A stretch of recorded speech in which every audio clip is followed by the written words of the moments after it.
It's nighttime, probably a weekend, and Valentine's Day. The bar is full of people laughing, cheering to each other, and talking. Tom is sitting at the bar, he orders another shot, drinks it, and gets up. As he is walking through the bar, Tom is approached and greeted by a lot of people. He occasionally slows down to talk to someone or to high-five them. A girl passing by tries to hug him. Tom walks between the tables and sits next to an acquaintance to exchange a few words and then leaves the bar. He gets into his convertible car and drives to a market. He buys some wine and beer and pays the shop clerk. He takes the paper bag with the drink supplies he just bought and drives home. He parks the car in front of the big house and takes the Valentine's gift and the drinks with him. As soon as he enters the room, Tom realizes something is different. The things of his girlfriend are no longer in the house and she must have packed them and moved out. Tom checks the various corners of the house to be certain that his conclusion is correct. He finds a Dear John letter his girlfriend wrote and left on the table. He reads it and decides to pick up the phone and find out what happened. As he is talking with Sarah on the phone, Tom gets very upset and starts shouting and giving various reasons for why she shouldn't have left him.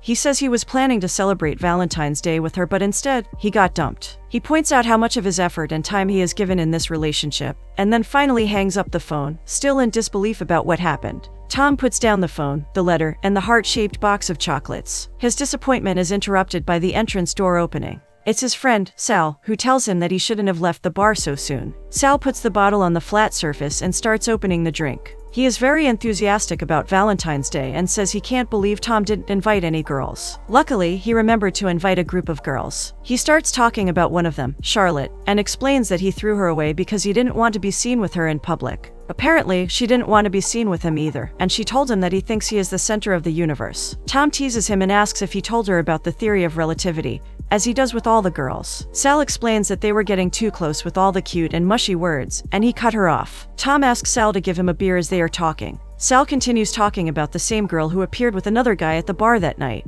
He thinks she wanted to make him jealous. Sal approached them and introduced himself. He describes in detail what his ex-girlfriend's date looked like, what he told him, and how he offended him. He says the girl and her date started kissing and making out in front of him. Sal confronted them, bought a bottle of drink, and decided to go visit his good friend Tom. Tom thinks Sal and this girl broke up, but Sal corrects him and says it is he who broke up with her. They change the topic to women in general, and how women think they are fantastic, and that men can't handle them. Tom thinks it was horrible that his ex-girlfriend brought her new date to the same bar, and they broke up earlier that day. Sal reminds him once again that it was he who broke up with her. Tom says it is rule number 1, not to go to the same places where you used to go with your exes. They both agree none of it makes sense. As they are talking, Ken walks in and tells them to keep it down because they are both shouting. Tom explains that Sal and Charlotte broke up. Sal asks about Ken's wife and Tom remembers once again that he used to be for 3 years with his ex-girlfriend. And now she packed her bags and she is on her way to leave him on Valentine's Day. The guys think that Tom will get over his ex-girlfriend and he asks them why he feels so bad then. Why is he dead inside? Ken admits that, if his wife dumped him, he wouldn't be handling it well at all and he would be asking for advice from the guys. They conclude Tommy is a good guy, a beautiful guy, and that is why he has those strong feelings. Sal starts a monologue about women, how they call men names, such as dogs or pigs, and how they generalize. The group thinks that women expect men to make them happy, but it isn't their job to make them happy. The group thinks the women should be responsible for themselves. He asks his friends if they truly think that he is heartless. He says it is the men who were the most loving and the most naive earlier in their lives who became womanizers and heartbreakers later on. They simply experience the moment in which they promise to put themselves first. Ken says that they are programmed to think that the grass is greener someplace else, but it isn't.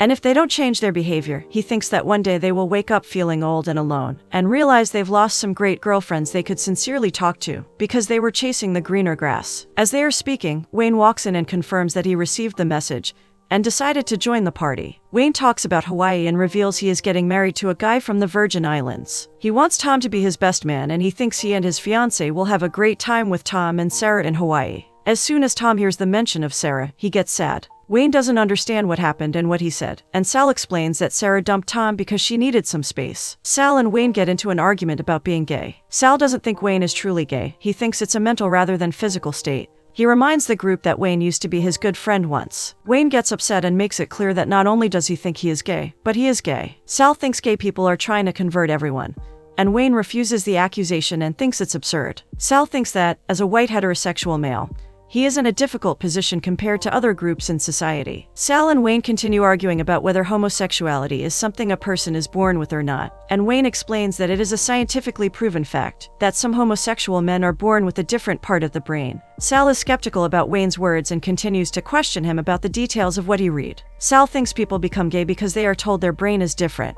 He concludes that he would never become gay, even if they told him that he had a tree inside his brain. Sal keeps teasing Wayne and Tom interrupts them. He thinks that they all need to be happy for Wayne and for him getting married. Wayne says that if he knew he would be picked on by Sal, he wouldn't have come here tonight, and he definitely wouldn't have invited his fiancée to a place where he would be ridiculed. He says that he can be kinky, but he is not a masochist, so he thinks he should leave the party. He greets the group and starts walking towards the exit. Tom and Ken try to persuade Sal to stop Wayne from going, and he finally agrees. He indirectly apologizes to Wayne. He tells him that he wasn't completely honest with Tom earlier that night, and that it was his girlfriend that dumped him and not the other way around. That is why he started picking on Wayne, because he was jealous of how things had been going in his life. According to Sal, Wayne is always in a cheerful mood and doesn't need to deal with female drama in his life. As they are speaking, George walks carrying a paper bag. He takes out a bottle of milk from the bag and starts making cereals. Sal now turns from picking on Wayne to teasing George about girls. George mentions the 11th man theory, thinking everyone knows about it, but Sal points out he is the only one in the room who is familiar with this theory. George explains that it is a theory about women claiming that, if the girl is surrounded by 10 men who are nice to her and buy her drinks, she will like the 11th man,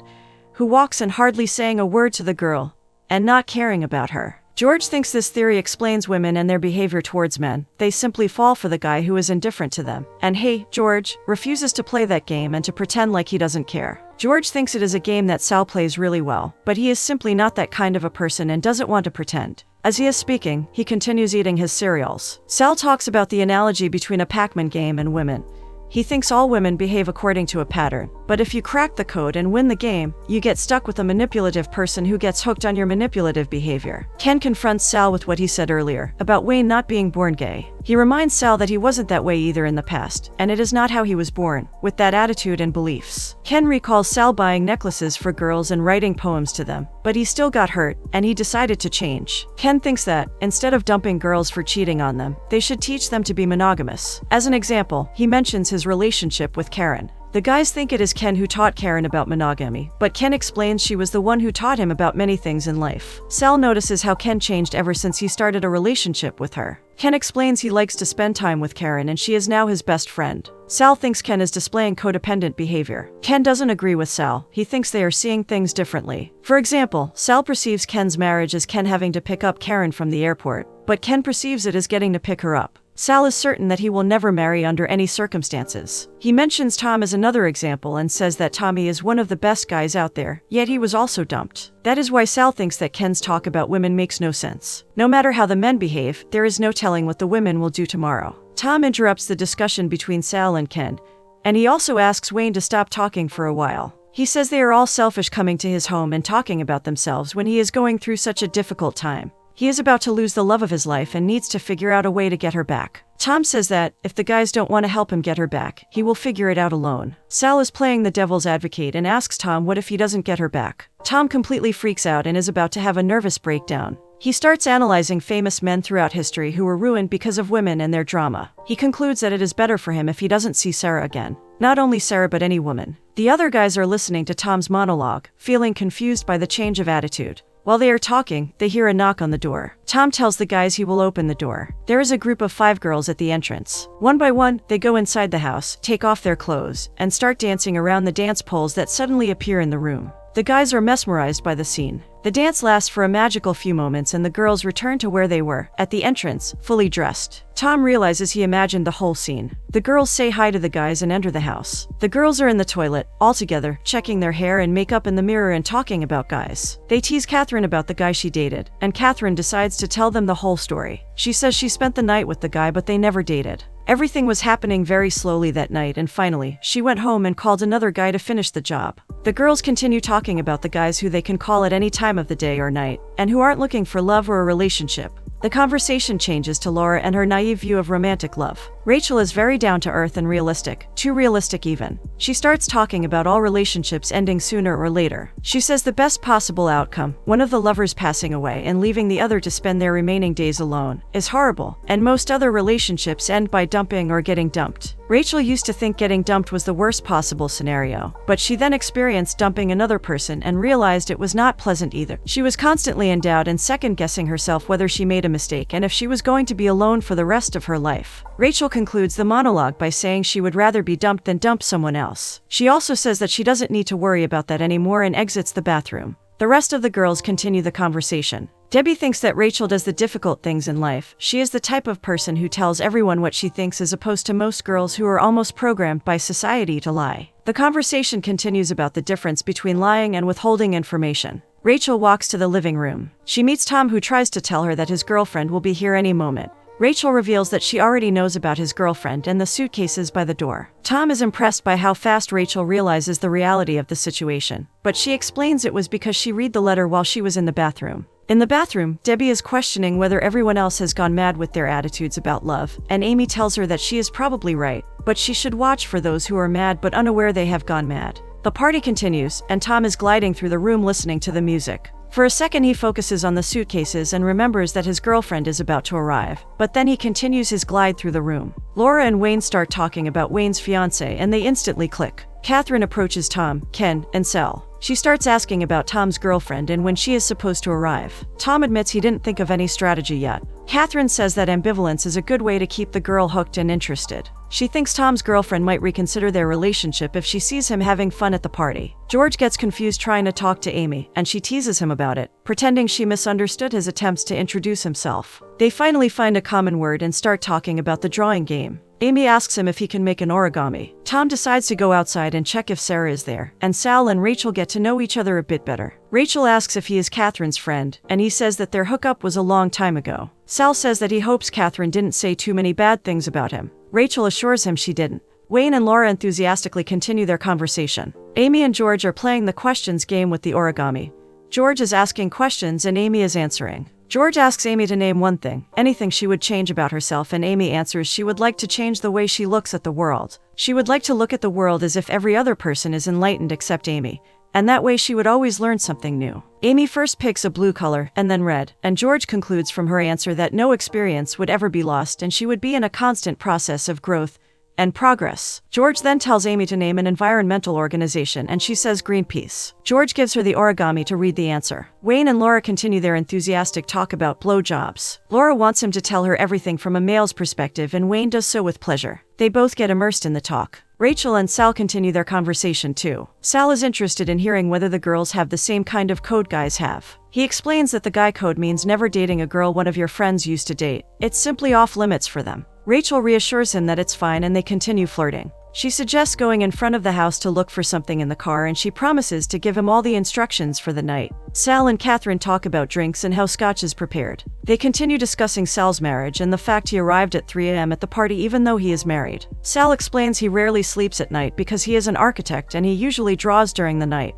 Sometimes, when his wife is asleep, he sneaks out to have a drink with his friends. He explains he lives close by, in the same house but on the upper floor. Catherine thinks the reason Sal keeps coming to hang out is because he is missing something and looking for something. Maybe the previous version of himself. Tom is at the front entrance waiting for Sarah. Debbie is there with him too. They are trying to analyze whether Tom was a good boyfriend. Debbie asks him a lot of questions, such as did he remember her birthdays and special days like anniversaries, and did he buy her flowers? Not only for holidays but also on random days. Tom confirms that he did. Debbie concludes that Tom was a great boyfriend. He takes out a small box out of his pocket. There is an engagement ring inside. He was planning to ask Sarah to marry him. Debbie is confused about the party, and Tom explains he only invited the guys because he thought it would be a good idea for guys to be around when he asks Sarah to marry him. It was Sal who invited the girls and started the party atmosphere. Tom says none of the guys know that he was planning to ask Sarah to marry him. Debbie tries to analyze what happened. She thinks that Sarah might have gotten tired of waiting for Tom to ask her to marry him. Tom explains he always wanted to marry her, but he wanted to do it when he felt ready to ask the big question. While they are speaking, Sal and Rachel appear at the door. Tom wants to know where they are going, and Sal tries to hint at the two of them wanting to be alone by saying they need to find that thing in the car. Tom is not focused on the conversation due to the situation with Sarah and he doesn't understand what Sal is saying. Debbie gets what Sal is trying to say and teases him about needing to get the GPS or the North Star in the car. Sal and Rachel excuse themselves and leave Tom and Debbie to wait for Sarah. Rachel is about to open the door of the car, but Sal stops her because he wants to be a gentleman. Rachel doesn't mind his behavior. She asks whether he will sometimes let her pay the bill at the restaurant, and he promises to allow her to reach for it. Rachel gets in the car and Sal closes the door behind her. He goes to the other side of the car. As he is about to enter, a guy appears asking for the address. Sal realizes the guy is asking about Tom's address. They both introduce each other and it turns out the guy is Wayne's fiancé, Quame. Sal is happy to meet him, but he also shows Quame a gun in his belt and warns him to be nice to his buddy Wayne because he is a good person. He says that Wayne could be his boy right now, but he has always been Sal's boy. Quame confirms that there will be no issues with him and Wayne,